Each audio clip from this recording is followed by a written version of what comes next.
Goody two, goody two shoes. Goody two shoes. Hey, this is Converse King, and if you're wondering why my tongue is blue, it's because I drank something blue. Um, Today I have for you, for today's shoe review, the Nike Air Force One by request of Brinks.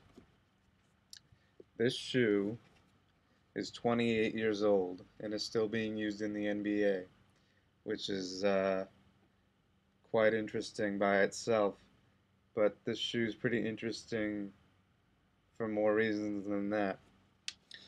Current wearers in the NBA include Rasheed Wallace of the Boston Celtics, who didn't do that well last night in the fourth quarter, but that's not what this review is about.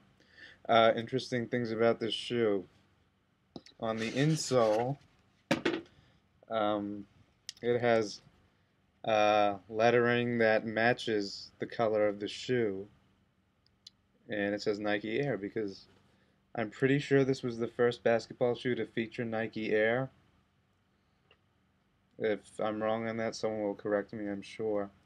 On the front of the sole, there are these tiny, tiny little stars, which is really interesting, and on the heel as well. The shoe has a lot going on for it.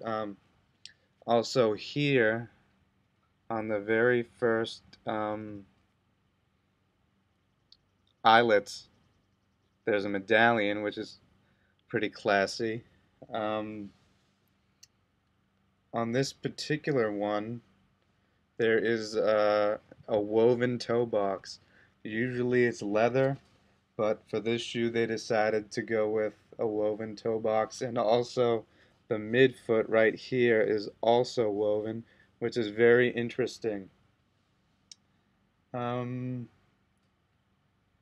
shoe is well priced, usually $88 for the low top. The mid top is like $92, and the high top is like $180, which is way too much.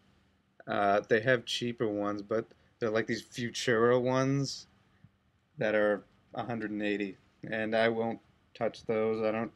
I don't like the high tops. I don't like the mid tops. I don't like the strap on the mid tops, and I just think the high tops are goofy looking. Right now, I think I have 4 Air Force Ones, so that should tell you something. I like the shoe, but you know, being the Converse King, it's not my favorite. But it is a good shoe to have in your collection because it's really, really comfortable. There's almost nothing bad about this shoe. The one thing I will say that I guess is kind of a complaint, the toe box has a little bit too much room.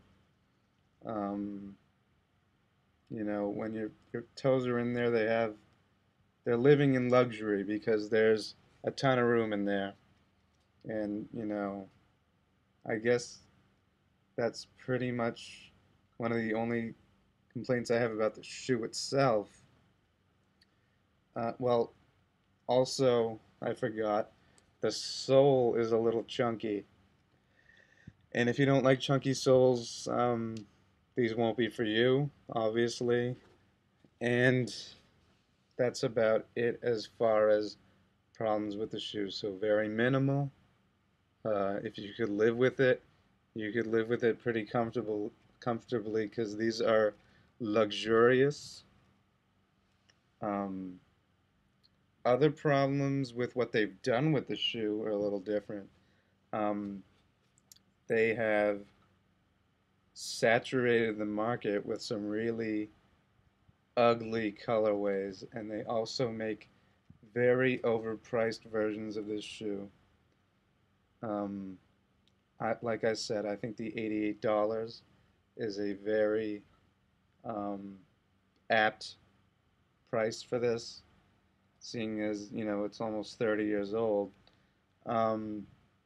Any higher than that is way too high. I don't care if it's 100. Anything over 100 is way too high for a shoe that's 30 years old. You know, Converse Chuck Taylors are 40 bucks. Okay, there's no excuse for this being hundreds of dollars. And you know, the bespoke thing, I've said that's bullshit before, and I still believe that it's bullshit. You know, $820 for a shoe that's 30 years old, and you know, it's not getting any younger, and it's just a waste of money. You know, people like Mayor who like spending $820 on a shoe, that's fine for them. I think it's stupid, to put it bluntly.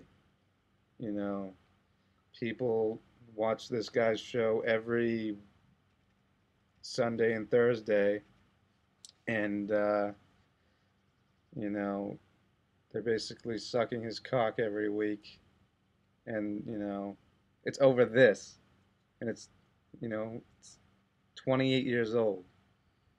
It's nothing special, okay? It's a great shoe, don't get me wrong, but if you're watching a guy's show and he's pulling these out in different colors every fucking week, that's ridiculous. That's a waste of your time. You know, go read a book. Don't watch this fat bastard pull these out